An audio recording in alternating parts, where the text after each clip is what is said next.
ಸಾಮಾನ್ಯವಾಗಿ ಬೀದಿ ನಾಯಿಗಳ ಸಾವನ್ನು ಗಮನಿಸದೆ ಹೋಗುವವರೇ ಹೆಚ್ಚು. ಆದರೆ ಹಾಸನ ಜಿಲ್ಲೆಯ ಅರಕಲಗೂಡು ತಾಲೂಕಿನ ಈ ಗ್ರಾಮದಲ್ಲಿ ನಡೆದ ಘಟನೆಯೊಂದು ಇದೀಗ ಕುತೂಹಲಕ್ಕೆ ಕಾರಣವಾಗಿದೆ.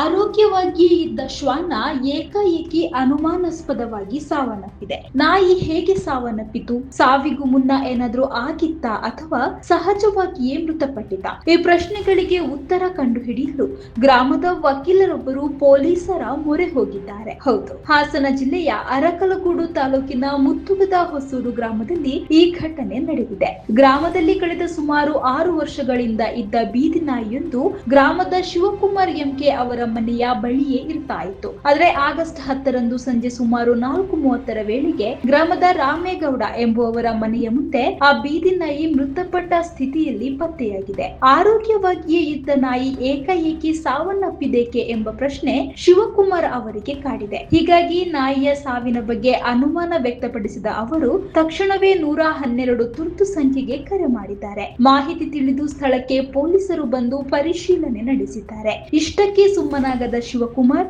ನಾಯಿಯ ಸಾವಿನ ನಿಜವಾದ ಕಾರಣ ತಿಳಿಯಬೇಕು ಎಂದು ನಿರ್ಧರಿಸಿ ನಾಯಿಯ ಮೃತದೇಹಕ್ಕೆ ಮರಣೋತ್ತರ ಪರೀಕ್ಷೆ ನಡೆಸಲು ಅನುಮತಿ ನೀಡುವಂತೆ ಕೊಣನೂರು ಪೊಲೀಸ್ ಠಾಣೆಗೆ ದೂರು ನೀಡಿದ್ದಾರೆ. ಶಿವಕುಮಾರ್ ಅವರ ದೂರಿನ ಆಧಾರದ ಮೇಲೆ ಕೊಣನೂರು ಪೊಲೀಸರು ಕೂಡ ಕ್ರಮ ಕೈಗೊಂಡಿದ್ದು ಆಗಸ್ಟ್ 11ರಂದು ಬೆಳವಾಡಿ ಗ್ರಾಮದ ಪಶು ವೈದ್ಯಾಧಿಕಾರಿಗೆ ನಾಯಿಯ ಮರಣೋತ್ತರ ಪರೀಕ್ಷೆ ನಡೆಸುವಂತೆ ಪತ್ರ ಬರೆದಿದ್ದಾರೆ. ಪೊಲೀಸರ ಪತ್ರದ ಬೆನ್ನಲ್ಲೇ ಪಶು ವೈದ್ಯಾಧಿಕಾರಿ ಸಂಜೀವ್ ಅವರು ಅದೇ ದಿನ ನಾಯಿಯ ಮರಣೋತ್ತರ ಪರೀಕ್ಷೆ ನಡೆಸಿದ್ದಾರೆ.